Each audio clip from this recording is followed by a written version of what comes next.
الحمدللہ وکفا والصلاة والسلام علی رسولہ المصطفیٰ اما بعد. بحث کون اصول الفقہ اربعۃ فإن اصول الفقہ اربعۃ کتاب اللہ تعالی وسنت رسولہ صلی اللہ علیہ وسلم واجماع الامۃ والقیاس فلا بد من البحث فی کل واحد من هذه الاقسام لیعلم بذلك طریق تخریج الاحکام. عبارت سمجھ میں آئی؟ واپس ایک مرتبہ پڑھتا ہوں. بحث کون اصول الفقہ اربعۃ فإن اصول الفقہ اربعۃ کتاب اللہ تعالی وسنت رسولہ صلی اللہ علیہ وسلم واجماع الامۃ والقیاس فلا بد من البحث فی کل واحد من هذه الاقسام لیعلم بذلك طریق تخریج الاحکام. ترجمہ بھی کرتا ہوں. اصول فقہ کے چار ہونے کی بحث، یعنی فقہ کے جو اصول ہیں وہ چار ہیں، اس کی بحث. تو جان لے فقہ کے اصول چار ہیں. نمبر ایک، اللہ تبارک و تعالیٰ کی کتاب، اس کے رسول صلی اللہ علیہ وسلم کی سنت، امت کا اجماع اور قیاس. ان اقسام میں سے ہر ایک کے اندر بحث کرنا ضروری ہے تاکہ اس بحث کے ذریعے سے احکام کو نکالنے کا طریقہ معلوم ہو جائے. ان اقسام میں سے ہر ایک میں بحث کرنا ضروری ہے تاکہ اس بحث کے ذریعے سے احکام کو نکالنے کا طریقہ معلوم ہو جائے. پھر سے میں ترجمہ کرتا ہوں. اصول فقہ کے چار ہونے کی بحث. یقین جان کہ فقہ کے اصول چار ہیں. نمبر ایک، اللہ تبارک و تعالیٰ کی کتاب. نمبر دو، اس کے رسول صلی اللہ علیہ وسلم کی سنت. نمبر تین، امت کا اجماع. اور نمبر چار، قیاس. من هذه الاقسام، ان اقسام میں سے، فی کل واحد، ہر ایک میں بحث کرنا لا بد ضروری ہے تاکہ بذالک، اس بحث کے ذریعے، طریق تخریج الاحکام، احکام کو نکالنے کا طریقہ، لیعلم میں لام تاکہ، یعلم معلوم ہو جائے، تاکہ اس بحث کے ذریعے سے احکام کو نکالنے کا طریقہ معلوم ہو جائے. ترجمہ سمجھ میں آیا بھائی؟ دیکھو یہاں پر اس چھوٹے سے پیراگراف کے اندر بنیادی طور پر آپ لوگوں کے سامنے یہ بات بیان کی گئی ہے کہ فقہ کے اصول چار ہیں. اس کتاب کے اندر ان چار اصول پر بحث ہوگی: کتاب اللہ، سنت یعنی حدیث، امت کا اجماع اور قیاس. ہر ایک میں تفصیلاً بحث ہوگی تاکہ آدمی کو پتہ چل جائے کہ احکام کو نکالنے کا طریقہ کیا ہوتا ہے. احکام کا استنباط آدمی کو معلوم ہو جائے، اس کا طریقہ آدمی کو معلوم ہو جائے. اس لیے ان چار اصول پر بڑی سخت بحث ہوگی اور تفصیلی بحث ہوگی. اب پہلا سوال یہاں پر یہ پیدا ہوتا ہے کہ فقہ کے چار ہی اصول کیوں؟ چار سے زیادہ اصول کیوں نہیں؟ اس پر حصر کیوں ہو رہا ہے؟ تو دیکھو، حکم یا تو وحی کے ذریعے سے آئے گا یا وحی کے ذریعے سے نہیں آئے گا. حکم یا تو وحی کے ذریعے آئے گا یا وحی کے ذریعے نہیں آئے گا. اگر حکم وحی کے ذریعے آ رہا ہے تو اس وحی کی یا تو تلاوت کی جائے گی یا وہ وحی ایسی ہوتی ہوگی جس کی تلاوت نہیں ہوتی. دیکھو اگر وحی کی تلاوت ہو رہی ہے تو پھر اس وحی کو ہم کیا کہتے ہیں؟ قرآن. اور اگر اس وحی کی تلاوت نہیں ہو رہی تو اس وحی کو ہم حدیث کہتے ہیں. تو حکم یا تو وحی کے ذریعے سے آئے گا یا وحی کے ذریعے نہیں ہوگا. اگر وحی کے ذریعے حکم ہے تو وحی کی تلاوت یا تو ہوگی جو قرآن ہے یا وحی کی تلاوت نہیں ہوگی جو حدیث ہے. تو قرآن اور حدیث سے مسئلے نکلتے ہیں، احکام نکلتے ہیں. تو یہ دو دلیلیں ہو گئی. احکام کی دو اور دلیل ہیں، اجماع امت اور قیاس. تو دیکھو حکم یا تو وحی کے ذریعے آتا ہے یا وحی کے بغیر آتا ہے. اگر حکم وحی کے ذریعے آتا ہے تو اس کی تفصیل میں آپ لوگوں کے سامنے بیان کر چکا. لیکن اگر وحی کے بغیر آتا ہے وہ تو پھر کیا؟ تو دیکھو اگر حکم وحی کے بغیر آتا ہے تو ہمارے ذہن کے اندر یہ سوال پیدا ہوتا ہے کہ یہ مسئلہ ثابت ہوگا یا تو اجتہاد کے ذریعے سے یا اجتہاد کے بغیر. اجتہاد کرنا اس لیے ضروری ہے، محنت کرنا اس لیے ضروری ہے کیونکہ کوئی وحی اس سلسلے میں ہے ہی نہیں۔ تو اگر کوئی حکم وحی کے بغیر ثابت ہو رہا ہے تو یا تو وہ اجتہاد سے ثابت ہوگا، محنت سے ثابت ہوگا، یا محنت کے بغیر ثابت ہوگا۔ اگر محنت کے بغیر ثابت ہو رہا ہے تو اس کا اعتبار ہے مردود ہے وہ حکم۔ اجتہاد کا ہونا تو ضروری ہے، اگر اجتہاد سے ثابت ہو رہا ہے تو پھر اس حکم کا اعتبار ہوگا۔ اب اگر اس اجتہاد پر تمام لوگوں کا اتفاق ہے تو اجماع، اگر تمام لوگوں کا اتفاق نہیں، کچھ لوگ اجتہاد سے کوئی چیز ثابت کر لے تو وہ ہے قیاس۔ تو یہ ہے دلیل حشر اس بات پر کہ کیوں اصول فقہ جاری ہیں۔ یہاں کتاب اللہ کا تذکرہ ہوا، آدمی کو یہ بات ذہن کے اندر رکھنی چاہیے کہ یہاں اللہ تبارک و تعالیٰ کی پوری کتاب مراد نہیں، کیونکہ پوری کتاب کے اندر مسئلے بیان نہیں ہوئے، اور اصول فقہ کے اندر جو موضوع ہے وہ مسائل ہیں۔ تو کتاب اللہ کا جو قصص والا حصہ ہے، جو مثال والا حصہ ہے، جو منسوخ حصہ ہے، اس کا اعتبار نہیں ہے۔ کتاب اللہ سے یہاں پر مراد قرآن کی 500 آیتیں ہیں جن کے اندر احکام کا کسی نہ کسی درجے کے اندر تذکرہ ہے، جن کا تعلق احکام سے ہے۔ تو پوری کتاب اللہ یہاں پر مراد نہیں، کتاب اللہ کی 500 آیتیں یہاں پر مراد ہے۔ نمبر 2، جس اصل کو ذکر کیا گیا وہ ہے سنت رسول صلی اللہ علیہ وسلم۔ سنت رسول سے یہاں پر مراد نبی کریم صلی اللہ علیہ وسلم کی حدیث ہے، لیکن تمام حدیثیں مراد نہیں، اس سے مراد تقریباً 3000 حدیثیں ہیں جن کا احکام سے تعلق ہے۔ نمبر 3، امت کا اجماع، یہ بھی ایک اصل ہے، لیکن کسی بھی امت کا اجماع ہو جاوے اور وہ اصل ہے، یہ مراد نہیں کہ موسیٰ علیہ السلام کی امت کا اجماع ہمارے حق میں دلیل، عیسیٰ علیہ السلام کی امت کا اجماع ہمارے حق میں دلیل، عزیر علیہ السلام کی امت کا اجماع ہمارے حق میں دلیل۔ یہاں پر الامہ پر الف لام ہے نا، وہ عہد کے لیے ہے۔ کس کے لیے ہے؟ احسن البلاغہ میں تم لوگ پڑھ چکے ہو، عہد کے لیے، یعنی اس سے ایک خاص امت مراد ہے، اس سے محمد صلی اللہ علیہ وسلم کی امت مراد ہے، اس کا اجماع معتبر ہے۔ کسی امت کا اجماع جو امت محمدیہ کے علاوہ ہو وہ معتبر نہیں۔ اور قیاس، تو قیاس بہت ہوتے ہیں، لغوی قیاس بھی ہوتا ہے کہ ایک نام لغت کے اندر ثابت ہے، ہم جب اس کے معنی کے اندر غور کرتے ہیں تو وہ معنی کسی دوسری چیز پر بھی صادق آتا ہے، تو پھر اس کا نام متعدی کر دیا۔ امام شافعی کرتے ہیں بہت زیادہ، خمر کے نام کو منتقل کرنا، ہم کہتے ہیں یہ قیاس لغوی ہے، اس کے اندر مجھے تفصیل نہیں کرنی، لیکن یہاں پر کوئی بھی قیاس مراد نہیں، قیاس شرعی مراد ہے۔ یہاں پر کون سا قیاس مراد ہے؟ یعنی جو کتاب اللہ یا حدیث رسول یا اجماع سے ماخوذ و مستنبط ہو۔ سوال یہاں پر ایک پیدا ہوتا ہے کہ سابقہ شریعتیں جو تھی ان سے بھی کبھی کبھی احکام ثابت ہو جاتے ہیں۔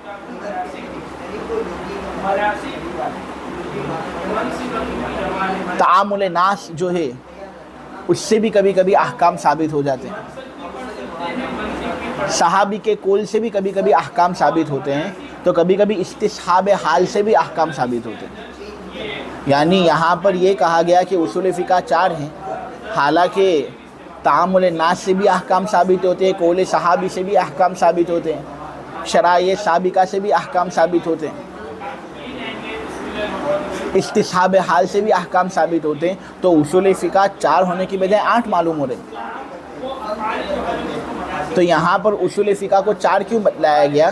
تو دیکھو، پہلے تو استصحاب حال کا مطلب سمجھ لو، کتاب کا جو بالکل آخری حصہ ہے نا اس کے اندر استصحاب حال پر بحث ہونے والی ہے، لیکن کچھ تعارف اس کا کرا دوں تاکہ مجہول مطلق کی طلب لازم نہ آئے۔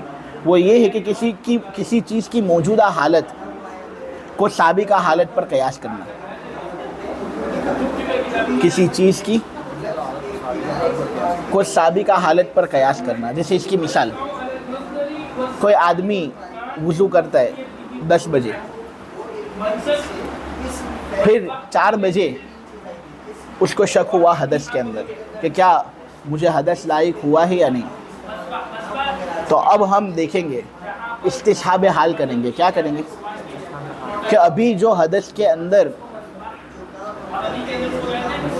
تعلق میرا پیدا ہو رہا ہے، اس کے اندر کیا یقین ہے مجھے یا شک ہے؟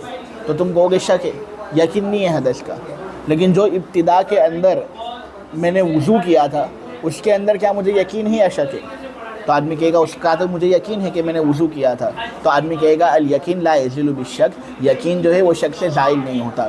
تو کسی چیز کی موجودہ حالت کو سابقہ حالت پر قیاس کر کے ہم یہ نتیجہ نکالیں گے کہ شک کا کوئی اعتبار نہیں، میرا وضو ابھی بھی باقی ہے، ابھی بھی میں نماز پڑھنا چاہوں، قرآن کو ہاتھ لگانا چاہوں تو میں نماز بھی پڑھ سکتا ہوں، قرآن کو ہاتھ بھی لگا سکتا ہوں۔ یہ ہے استصحاب حال، تفصیلی بحث آگے آنے والی ہے۔ خلاصہ یہ ہے کہ اصول فقہ 4 ہیں، ایسی بات کہی جاتی ہے، حالانکہ اصول فقہ زیادہ معلوم ہوتے ہیں کیونکہ بہت سی چیزیں کتاب اللہ، سنت رسول، قیاس اور اجماع کے علاوہ بھی ہیں جن سے مسئلے نکلتے ہیں۔ تو ہم یہ کہتے ہیں کہ دیکھو سابقہ شریعت سے مسئلے اس وقت نکلتے ہیں جب اس کی تائید اللہ یا اس کے رسول نے کی ہو۔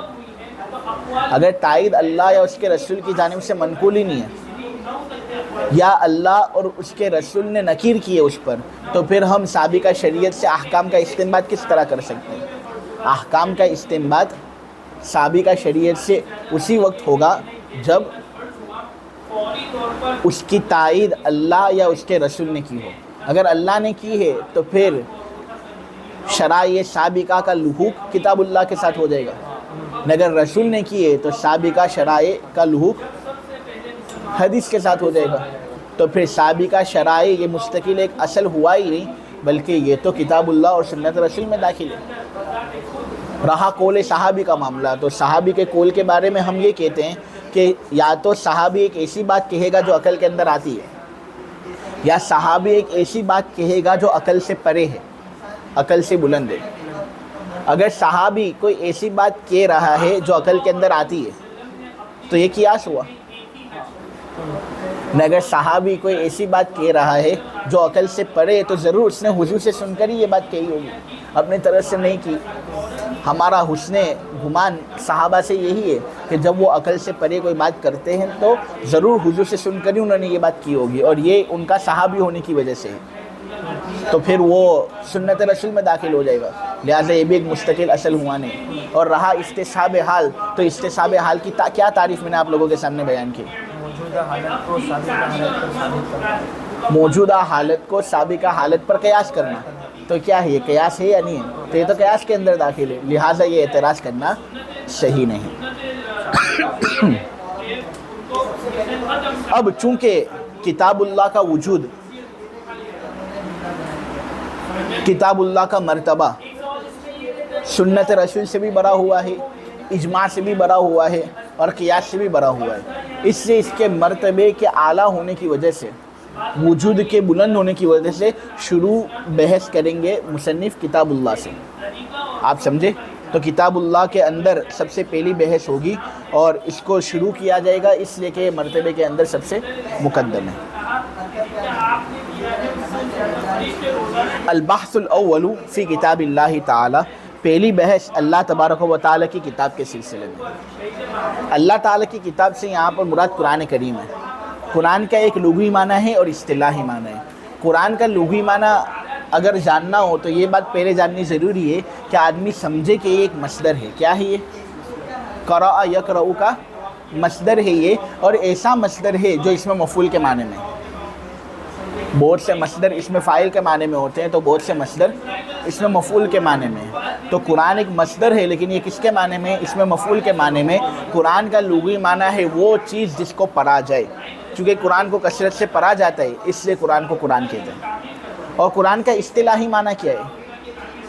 تو قرآن کا اصطلاحی معنی یعنی جو قرآن یہاں پر مراد ہے جس سے مسائل کا استنباط ہوگا، القرآن المنزل علی الرسول المکتوب فی المصاحف المنقول عنہ نقلا متواترا بلا شبہۃ۔ یہ قرآن کی اصطلاحی تعریف ہے۔ میں دو اور مرتبہ اس کو کہتا ہوں، قرآن المنزل علی الرسول المکتوب فی المصاحف المنقول عنہ نقلا متواترا بلا شبہۃ، القرآن المنزل علی الرسول المکتوب فی المصاحف المنقول عنہ نقلا متواترا بلا شبہۃ۔ اس کا ترجمہ یہ ہے کہ قرآن ایک ایسی کتاب ہے جو رسول صلی اللہ علیہ وسلم پر نازل کی گئی۔ تو سب سے پہلی بات ہم کو یہ یاد رکھنی ہے کہ یہ ایک کتاب ہے جس کو نازل کیا گیا ہے۔ نمبر 2 پر یہ بات یاد رکھنی ہے کہ یہ ایک ایسی کتاب ہے جو محمد صلی اللہ علیہ وسلم پر نازل کی گئی ہے۔ المکتوب فی المصاحف، اس کو صحیفوں کے اندر لکھ دیا گیا ہے۔ تو جو نمبر 3 پر جو بات ہمیں یاد رکھنی ہے وہ یہ ہے کہ یہ کتاب ایسی ہے جس کو صحیفے میں لکھ دیا گیا ہے۔ جو صحیفے ہمارے سامنے ہوتے ہیں، مساجد کے اندر ہوتے ہیں۔ المنقول عنہ نقلا متواترا، یہ کتاب ایسی ہے جو نبی کریم صلی اللہ علیہ وسلم کے حوالے سے اتنی بڑی تعداد کے ذریعے ہم تک پہنچی ہے کہ اتنی بڑی تعداد کو ہم یہ نہیں سمجھ سکتے کہ یہ سب جھوٹ بول رہے ہیں۔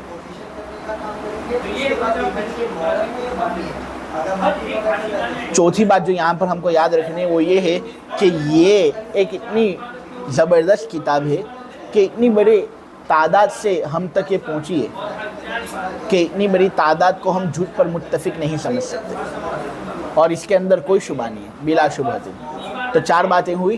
قرآن کو نازل کیا گیا ہے، نمبر 2 رسول پر نازل کیا گیا ہے، محمد صلی اللہ علیہ وسلم پر، یہ صحیفوں کے اندر لکھ دی گئی ہے، اور نمبر 4 تواتر کے ساتھ یہ منقول ہے۔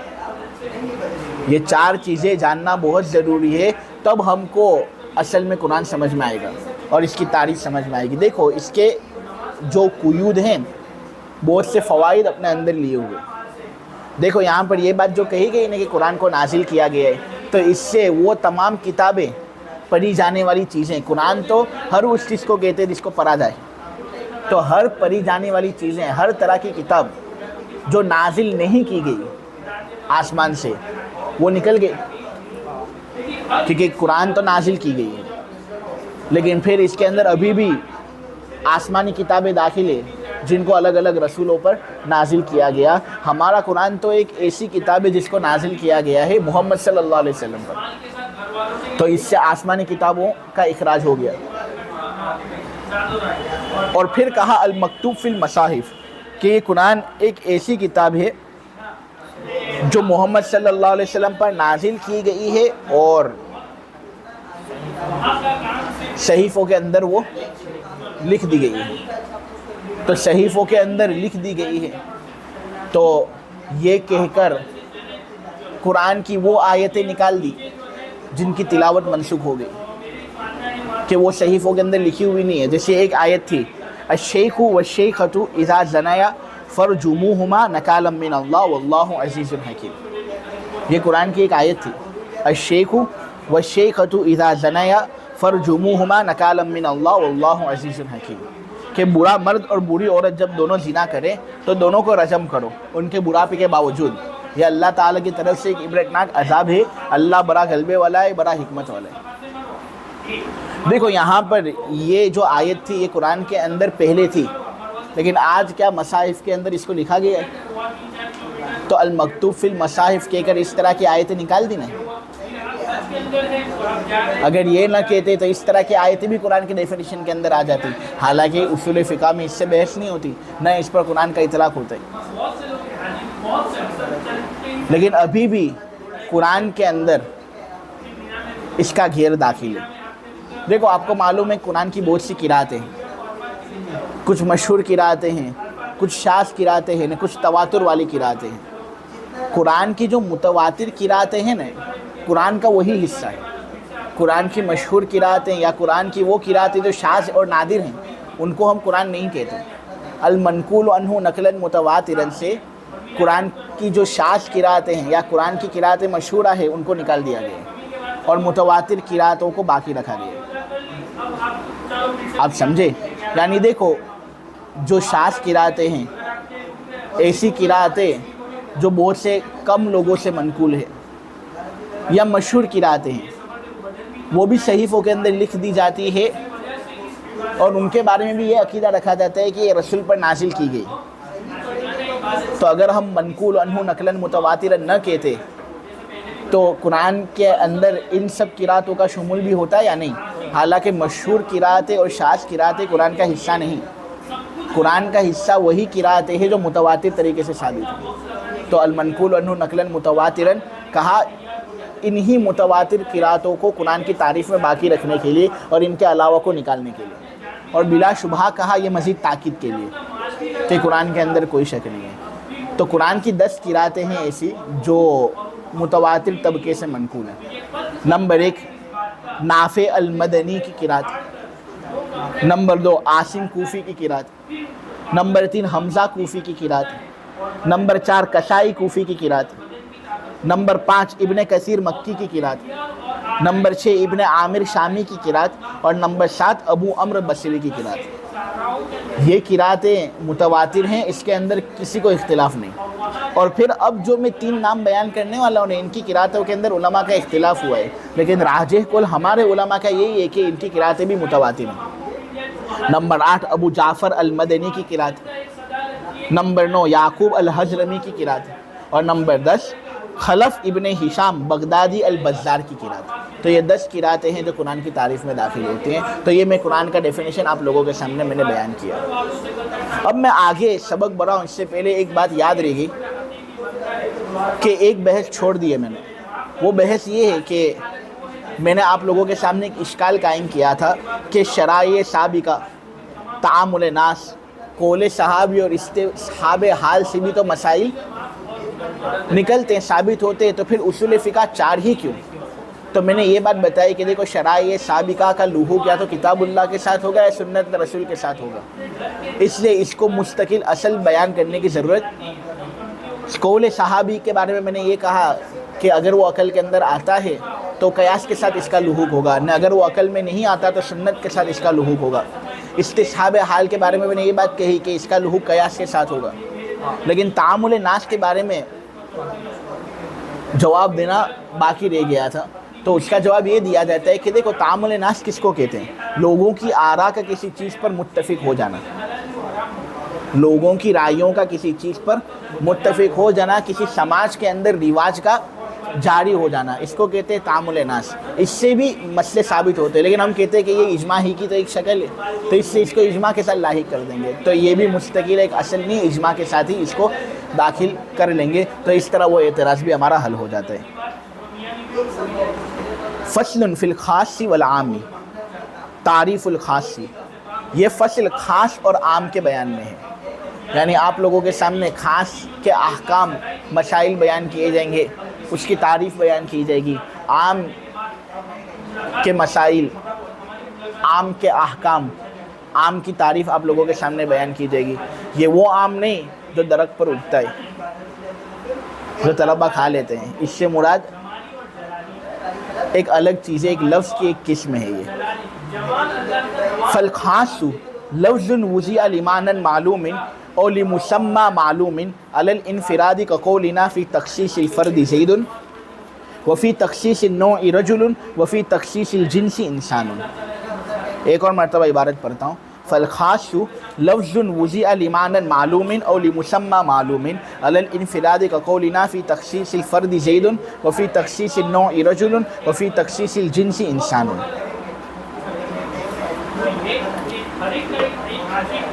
ترجمہ: خاص ایک ایسا لفظ ہے جو ایک متعین معنی کے لیے یا ایک متعین شخص کے لیے افراد سے قطع نظر وضع کیا گیا ہو. خاص ایک ایسا لفظ ہے جو متعین معنی کے لیے یا متعین شخص کے لیے افراد سے قطع نظر وضع کیا گیا ہو. جیسے کسی فرد کو خاص کرنے میں ہمارا قول زید، کسی نوع کو خاص کرنے میں ہمارا قول رجل یعنی ایک مرد، اور کسی جنس کو خاص کرنے میں ہمارا قول انسان یعنی کوئی انسان. ترجمہ سمجھ میں آ گیا؟ چلے اب خاص اور عام کو سمجھنے کی کوشش کرتے.